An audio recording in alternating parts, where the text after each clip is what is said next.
قطع میکنم میگذارم در تهمت حضرت عایشه. در هر یک جهاد حبیب خدا یک زنی خدا می برد. غزوه بنی مصطلق آغاز شد، حبیب خدا قرعه پرتافت،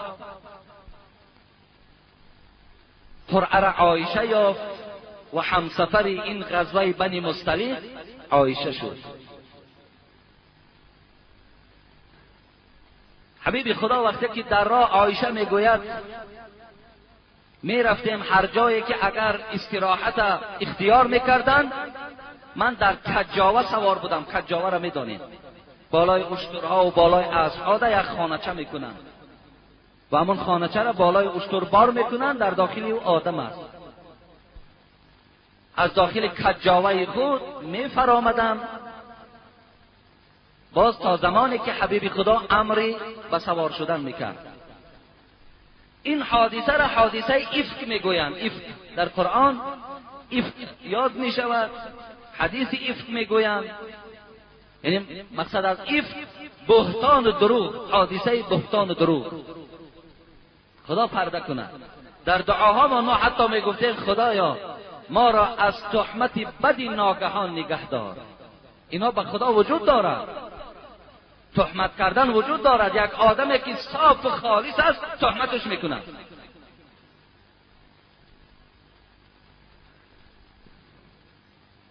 حبیب خدا میگه در غزوه بنی مصطلق اشتراک کردند، غلبه را به دست آوردند و این خبر غلبه بنی مصطلق به مدینه رسید که پیغمبر خدا در این غزوه غلبه را به دست آوردند. تمام مدینه را میگه خرسندی فرا گرفت. بعداً این حادثه بعد نزول آیت حجاب بود. وقتی آیت حجاب پوشیدن ساتر برای زنها وقتی که آیتش نازل شد، این تهمت هم بعد همون حادثه حجاب بود. حضرت عایشه میگوید آمدیم برگشت به سوی مدینه می آمدیم، در اثنای راه و حبیب خدا کاروان من کردن، گفتن کمی استراحت میکنیم. شب بود، استراحت کردیم. پس فرمان شد که همگی سوار شویم، مدینه می رویم. حضرت عایشه میگوید من پیش از آنی که در کجاوه خود در آمده سوار شوم، اول خواستم قضای حاجت کنم تا که در راه برای من باز یگان مشکلاتی رخ ندهد، یگان مشکلاتی روبرو نشوم. رفتم، میگه دور رفتم قضای حاجت کردم، گشته آمدم به نزد کجاوه، خواستم که اراده در کجاوه سوار شدن شوم که دست در گردن میزنم، مهرم نیست. مهره‌ای که در گردن داشتم یقین دانستم که این مهره من کند است و در همون جای قضای حاجت کردگیم است. میگه دور رفتم، مثلا شب که بود این مهره را جستجو کردم تا مهره ها را جمع کردم، آمدم که کاروان رفت است. کجاوه مرا بالای اشتر بار کردن و فکر کردن که الکی من در داخل همون کجاوه هستم. لیکن در آغاز صحبتش حضرت عایشه گفتن به خاطری که من دختری 13 ساله و 14 ساله بودم و بسیار کم گوشت بودم، کم وزن بودم. یعنی زمانهای اون زمانها زنکا میخواد کم گوشت بودن، کم خوراک بودن. بگن اونا فکر کردن که من در داخل همین کجاوه هستم و مرا بار کردن و آیت حجاب که بود دیگر اونا حق نداشتن که در کجاوه مرا کشاده و مرا تماشا کنند. خلاص رفتم. من آمدم در جایی که کاروان بود، در همون جای کجاوه خود نشستم و گمانم این بود که پیغمبر خدا نفرهای را به سر من روان میکند تا که مرا از اینجا گرفته با صحت و سلامت و پیش رسول اکرم برند. لیکن هرچند ایستادگی کردم کسی به سراغم نآمد. این حالت مانده شدم و در همون جای نشستم، خوابم برد. قریبه های صبح بود که یک صدای شنیدم که این لله و این الیه راجعون. صدا یک مرد برآمد. این صوفان ابن معطل سلیمی بود. اون وقتا قاعده همین بود که یک نفر در قفای همون لشکر میگذاشتند، لشکر پیشا پیش میرفت، این از پس هر چیزی که از عسکرها که میغلطید و یا گرفته با صحت و سلامت به صاحبش میرسانید. وقتی که این سوفان میگه سیاهی مرا که دید دم صبح بود، براستی من آمد و ان لله و انا الیه راجعون گفت، ما از خدا هستیم و به سوی خدا بازگشت داریم. صدای او را شنیدم، برابر عایشه میگوید از جای خود خیستم و چادرم را در رویم کشیدم. قسم به خدا عایشه میگوید سوفان دیگر بر من هیچ سخنی نگفت، فقط اشترش را خوابانید، به دستش اشاره کرد که اشتر در سوار شد. اشتر در سوار شدم، بند اشتر را گرفت و روان شد، به لشکرگاه آمده رسید. تا رسیدن لشکرگاه الکی سردار منافقین، سردار تهمتچی ها عبدالله ابن ابیه الکی تهمت در مدینه پاش کرده بود. کی چی تهمت بود؟ عایشه امشب زنا کرد،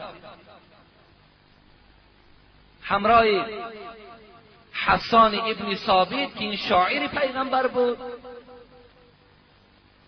همراه مستح ابن اساسه که مادرش خاله ابوبکر بود و همراه حمنه دختر جحش که این خواهر زن پیغمبر بود. 4 نفر تهمتگرها سرداری را به خود اختیار کردند، باز چند نفرهای دیگه داشتند. همگیش فقط یک سخن میگفتند، عایشه زنا کرده است. عایشه درک ندارد. وقتی عایشه میگوید آمدم به رسول اکرم روبرو شدم، رسول الله پرسید چرا شب در کجا بودی؟ گفتم همین خیلی حادثه رخ داد ای حبیبی خدا، گردنمند به فراموش کردم. آمدم که شما آمده در همون جای خواب بودم، سوفان آمد، قسم به خدا به من گپم نزد، مرا به نزد شما صحت و سلامت آورده. روز بود، خدا رحمت کنه صاحب تفسیر ابن کثیر و یا میگوید که یک خالی بودن عایشه از زنا این که همون سوفانی که بالای شتر عایشه را بار کرده آورده بود روز بود، شبم نبود که بسیاری تهمت ها را در شب میکنن آدم باور میکنه. روز بود بگوید. حضرت عایشه میگوید وقتی که حبیب خدا اینها را از من شنید باورم کرد که من صحت و سلامت آمدم، لیکن الکی در وجود پیغمبر خدا تهمت شیناندگی بودند، به گوش پیغمبر خدا هم رسانیدند. عایشه میگوید آمدم به مدینه، زمان رسیدم 1 ماه بیمار شدم، ولی درک ندارد که باید تهمتی بر زنا کردم. تمام مدینه را تهمت فرا گرفته است، عایشه درک ندارد. آدم بیگناه از کجا در پای هیچ کار نیست. لیکن میگوید حبیب خدا هر باری که من بیمار میشدم بسیار در من لطف و مهربانی میکرد. این دفعه در بیماری که شدم از من لطف و مهربانی هاش برداشت، دیگر لطف و مهربانی نمیکرد.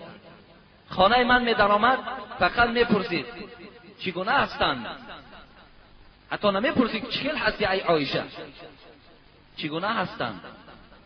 بیرون میشد.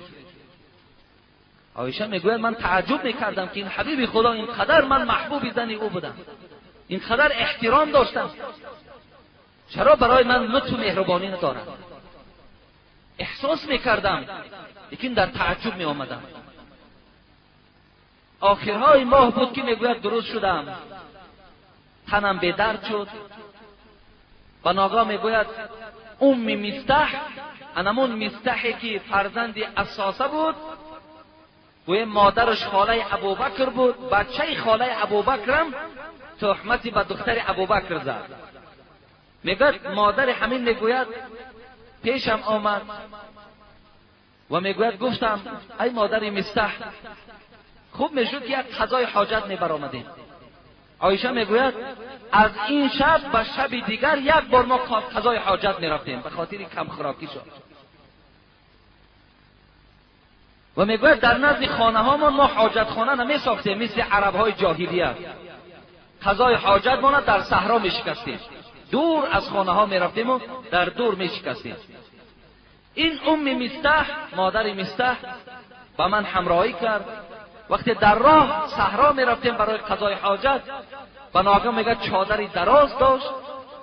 همین مادر مستحی که عایشه را تهمت کرده بود، یکی میگه پاش در همون چادر پیچید و قریب که به افتیدن بود.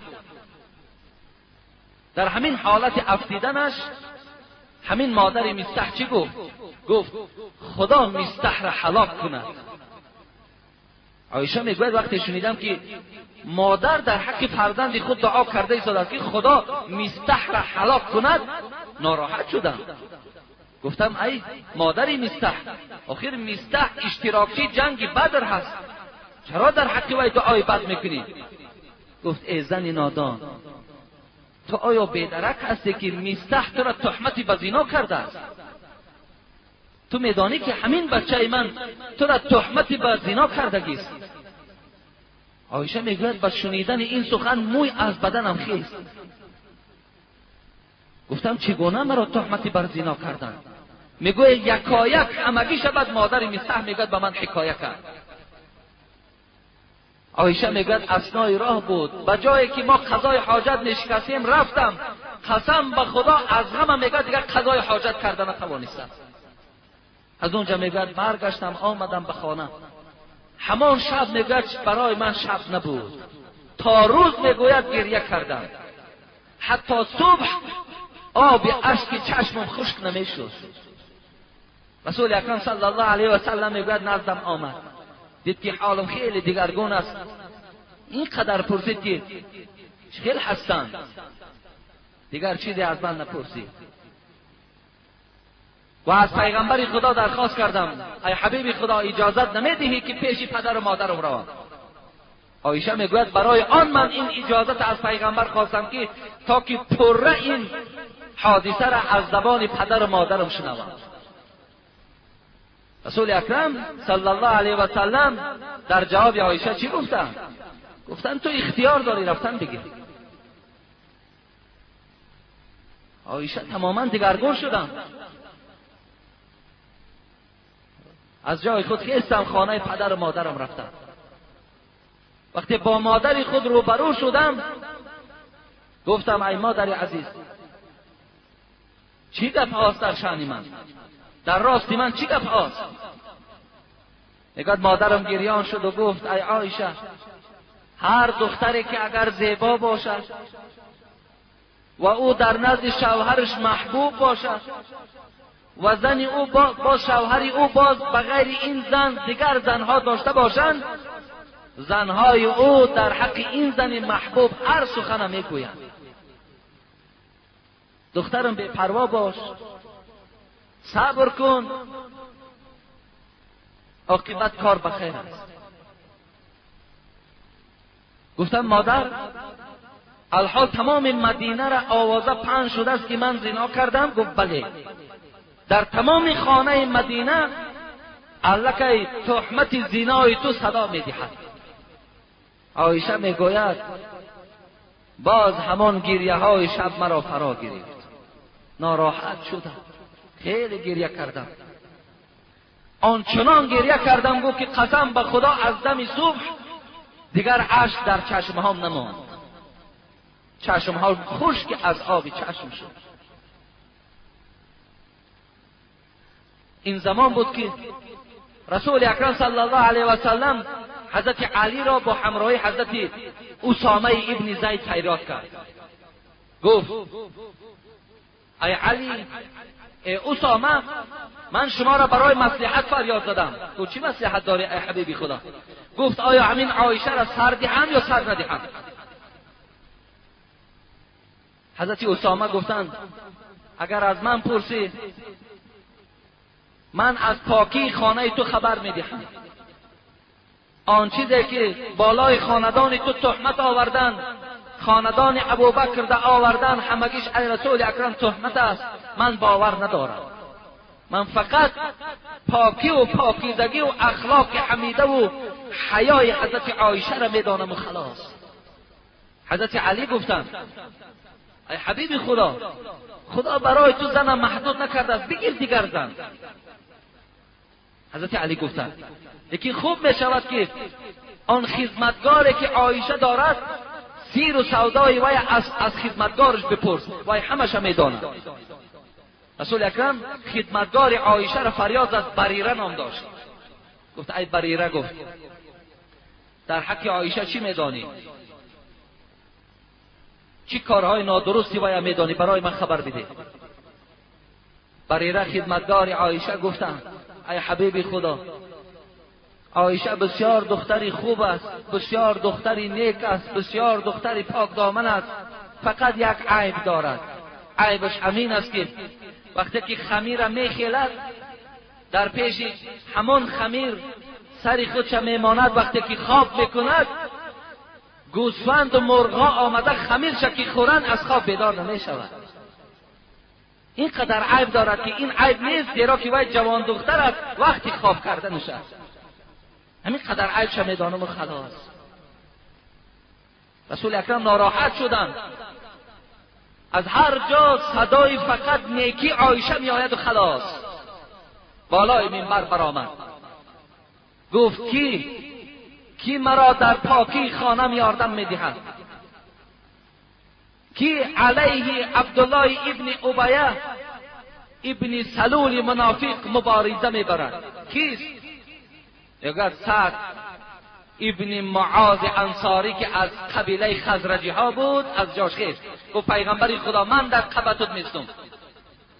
اگر کلام شخصی که از قبیله اوس باشد و تهمت کرده باشد، قسم به خدا گو گردنش میزنم.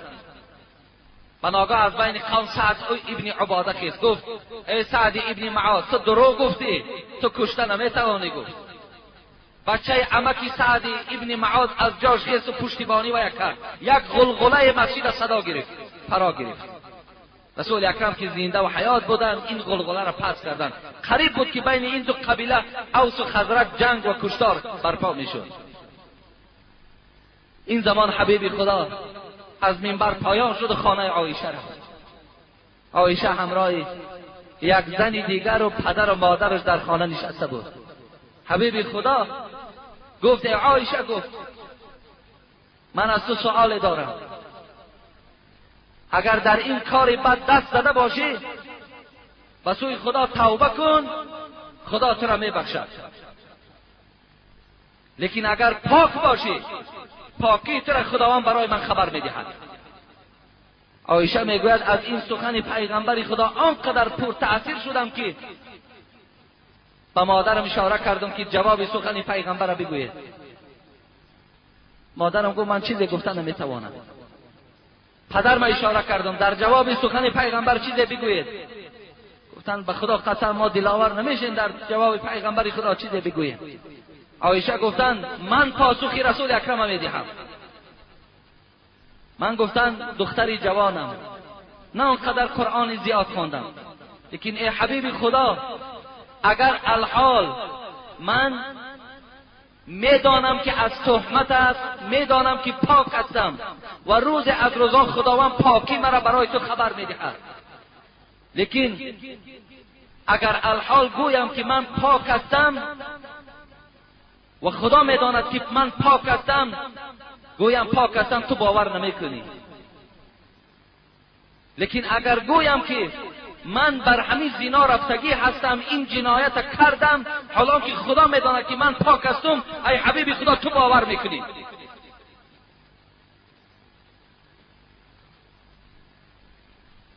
این سخن گفتم ناراحت شدم.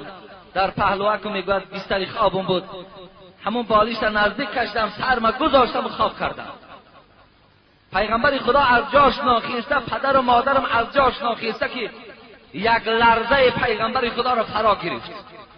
این نزول وحی بود، پایان آمدن جبرائیل بود.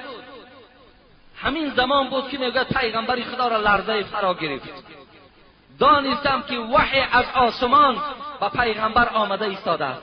لیکن عایشه میگوید من خودم را آنقدر پس میشماریدم که قسم به خدا فکر نمیکردم که برای پاکیزگی من، برای این پاکی من 14 آیت از آسمان پایان شود که تا روز قیامت مسلمان ها در نمازش اینا تلاوت کنند. اینا گو من باور نمیکردم.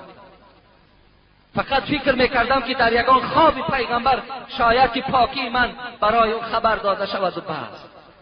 یکی وقت پیغمبر خدا میگن از لرزه فرا آرام شدم، نگاه کردم که یک تبسم و خنده چهره پیغمبر فرا گرفت و گفت اولین سخن بود این که گفت عایشه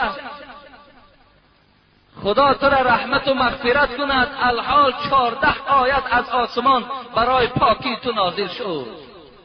خداوند 14 آیت پایان کرد که عایشه پاک است. این حادثه ای که بالای او فرا گرفت، این غم و دقتی که او را روبرو کردند، این همگیش تهمت بود.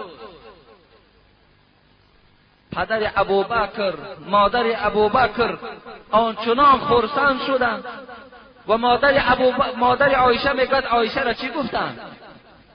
خیز از جا گفتن عایشه گفتند خیز برای خدمت پیغمبری خدا پیغمبر تشکر بگو. لیکن عایشه مادر ما چی گفتند؟ عجیب سخن گفتن والله لا اقوم الیه، قسم به خدا پیش پیغمبر نمیخیزم، او را تشکر نمیگم، ولکن احمد الله عز وجل، ولیکن حمد خدا را میگم، ستایش پروردگار را میگم که برای یک عایشه از 7 طبقه آسمان آیت نازل کرد که تا روز قیامت بندگان خدا این آیت را میخوانند. من حمد و ستایش پروردگار را میگویم.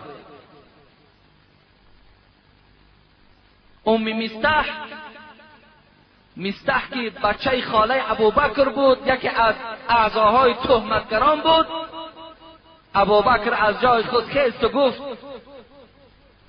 دیگر خاندان مستح را ابوبکر تأمین میکرد. گفت مستح به خاطر که تو ما را در رنج گذاشتی دیگر تو از نفقه محروم شدی، من خاندان تو را دیگر تأمین نمیکنم. لیکن در برابر این آیت نازل شد که آن توانگرهایی که فقیرها را تأمین از نفقه میکردند برای این کار بده که اونها کردند نفقه را از اونها باز ندارند. این خاصه در باب ابوبکر بود. ابوبکر میگوید وقتی اینو شنید گفت قسم به خدا، گفت مستح برای این کار بده که تو کردی من تو را مغفرت میکنم و نفقه تو را به خاندانت میرسانم. ببینید این تهمتی که نسبت عایشه کردن به خاطر که آبروی عایشه را ریزانند، به خاطر که آبروی ابوبکر را ریزانند،